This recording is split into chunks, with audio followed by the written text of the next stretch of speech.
So you have a great idea for a book, and you think the whole world is going to be the path to your door. You're going to sell millions of copies and make hundreds of thousands of dollars because of your book. It's going to build your career. You're going to be a New York Times bestseller and on the Today Show.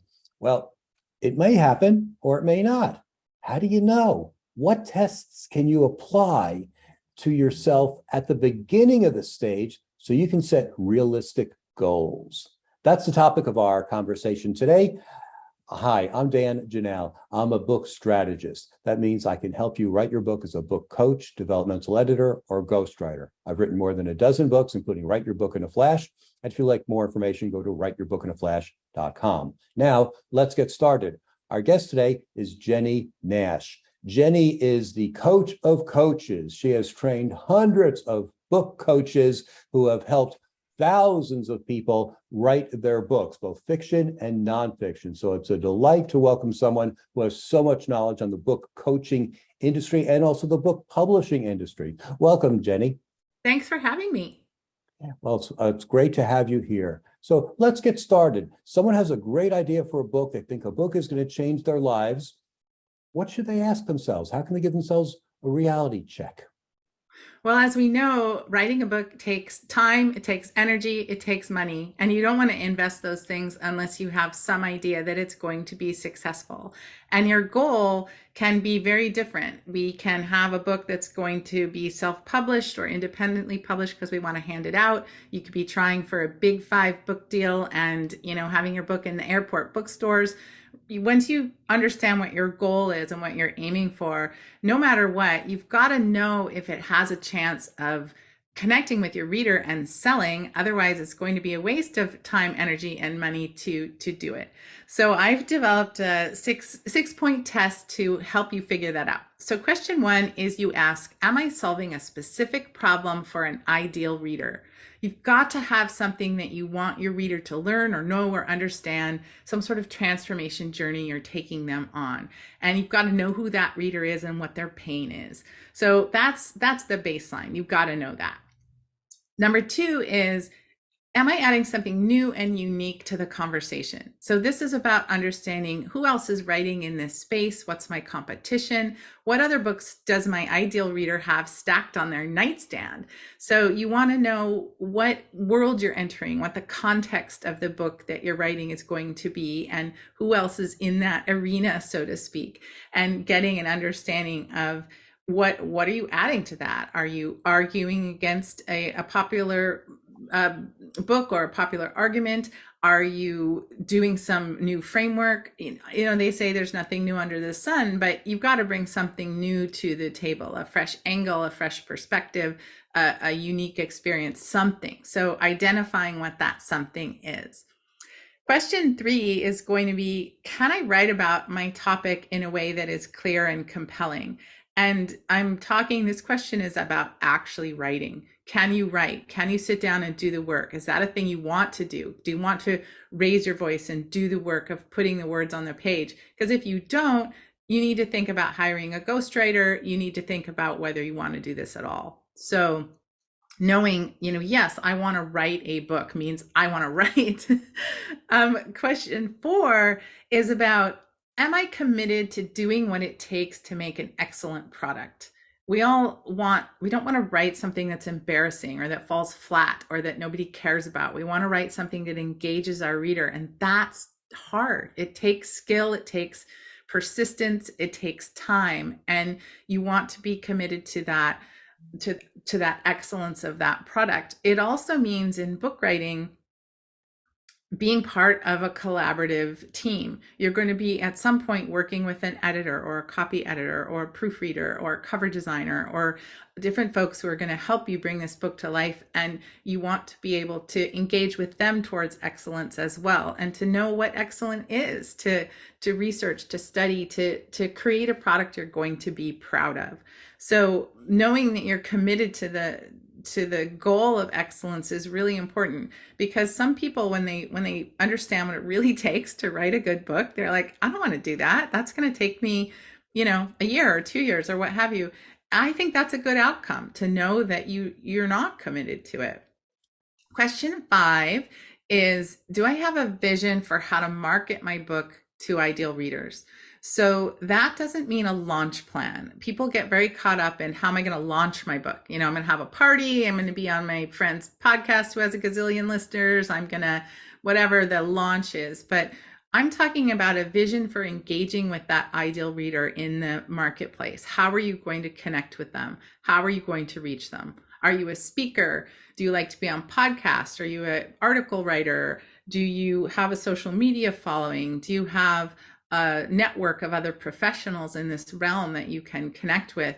You've got to have a vision for marketing your book, because the first 3 months is great for getting, a bestseller flag on Amazon or getting a bunch of books sold, but you got to have a long-term plan for this book sale, and understanding your relationship to your reader and how you want to be in the world with the reader.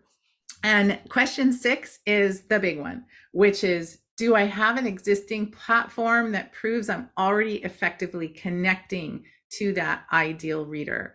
And this is the big one, because platform is that term that writers and publishers throw around. Like, what does it mean? And it means that you have a captive group of people will already buy your book. They're already listening to you. They already want it. They're probably asking for it. So this could be a client list. It could be a newsletter list or following. It could be a social media following. It could be that you're somebody who publishes frequently in your trade journal and you're known for your work. It could be a network of influencers who are eager to have you and spread the word about your book, some sort of platform. And I would say, of the 6 questions that we just went through, the one that is the biggest stumbling block for most people is actually this 6th one, this idea of platform. People think that writing a book, so somebody else is going to lift it up. Somebody else is going to spread the word. If I get a book deal with a big publisher, they're going to do the heavy lift. And it's not true. The heavy lift is on you. And more in our publishing universe, that is just the truth. And so that question of, the question that follows, do I have an existing platform, is, well, how big does it have to be? And there's no answer to that. It has more to do with how engaged your audience is. Are they ready to buy this book?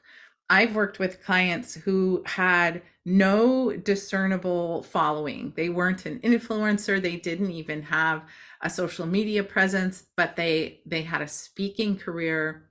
They were an incredibly popular keynote speaker in a very niche audience, and they could sell their book in the back of the room at these events all year long and sell probably hundreds of thousands of copies. And that was the platform that we worked on to sell her book. It doesn't have to be, I'm known and people know my name. It is, are your people going to be willing and able to buy that book? And having a small and engaged audience can be enough. So that 6th question of platform is the big dividing line for anybody who wants to seek an agent and a traditional publishing deal. These are the questions they're going to be asking. And that last one is often a deal breaker. A lot of my clients will get rejections that say, love this idea, amazing proposal, what a beautiful presentation. Come back to us when you have a bigger platform. So those are the six questions in the test of whether your book is commercially viable or not. And I like for a writer to answer them before we start, so that there's no confusion about where we're going. I bet you have some questions about my questions, Dan. I sure do. And I agree with all of your test questions. I think they're very realistic questions, so people can walk away with realistic goals. Because let's face it, writing a book does take time. It's also expensive. Once you get into production, it can be extremely expensive, because the prices for copy editing and printing and production and are all over the board. And that's another topic for another conversation. But people just don't realize that when they're getting into it. So realizing how you're going to make money on the book is really, really important.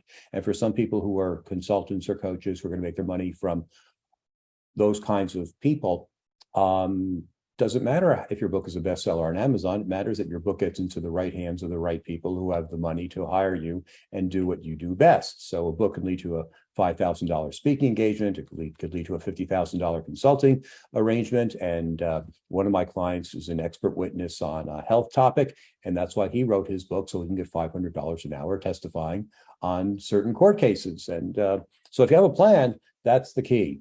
So you mentioned one of your tests, one of your other tests was finding out what problems your audience has. What ideas do you have for finding that out? Because other surveys, well, I'll leave it open to you. How can you find that It's a pain great that you were question. solving? Yeah, it's the first question, which is what problem are you solving for your ideal clients? Sometimes people come to write a book because they're filled with knowledge. They've been working in their field forever. They're an expert and they do all kinds of things for people. And what a book needs to be, though, is a very specific solution. If we think about why a reader comes to a book, and if you think about your own reading habits, it's a great way to think about this. Take the last 7 books you bought. Why did you buy them? Odds are good that you wanted to learn something. You had a problem you wanted to solve. Maybe you're going on a trip and you wanted a travel guide. Like there's some specific reason that you're seeking information out. Whenever I ask this question, people will laugh and they'll say, oh, the last 4 books I bought were on, productivity. I'm trying to get hold of my time, or, on how to train my toddler to go to sleep. I can't sleep and it's making me nuts. And people who have a pain point in their lives or a problem are seeking out these books.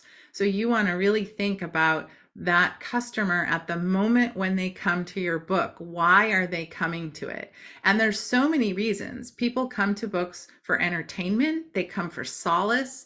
They come for knowledge. They come for inspiration. And so it's really understanding your client at that book buying moment. And that's also connected to what other books are out there. What other books are they buying?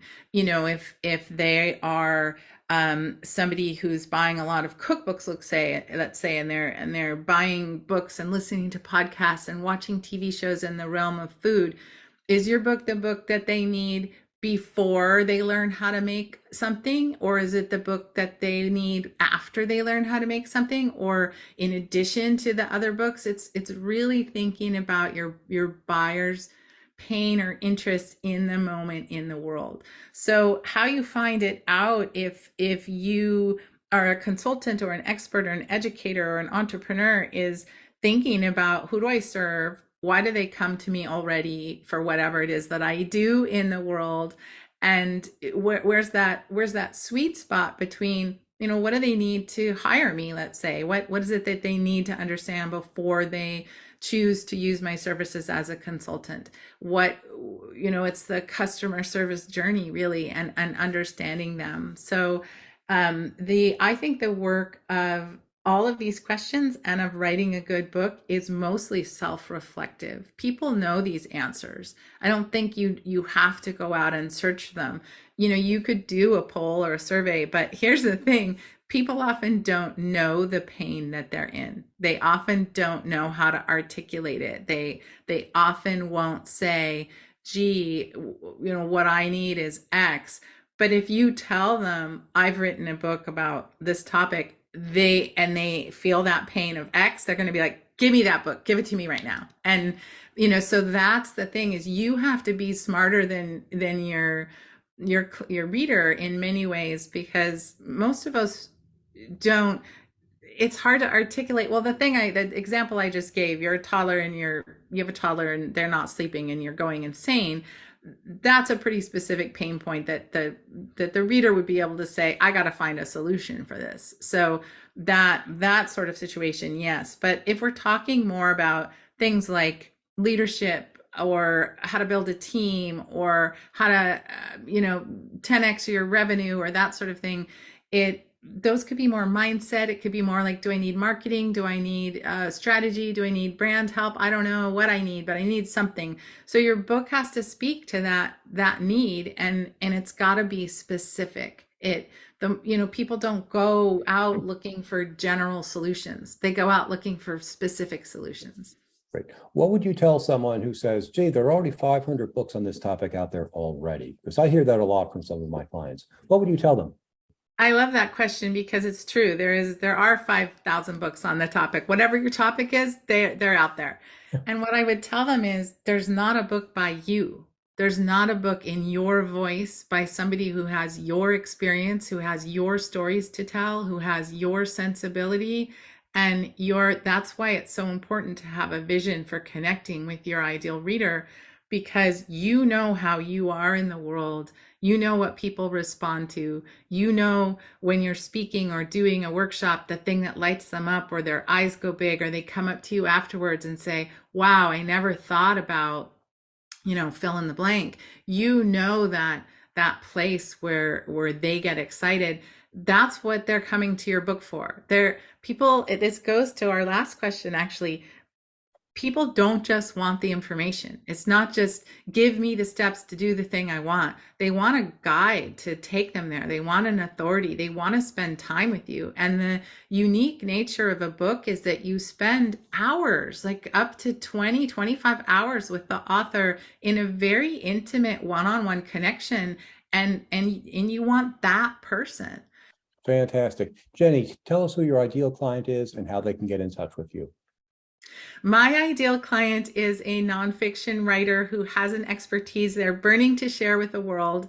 And they can get in touch with me at jennienash.com if they're seeking coaching from me myself, or at authoraccelerator.com if they're seeking coaching from one of my coaches. Fantastic. Thanks for being with us today.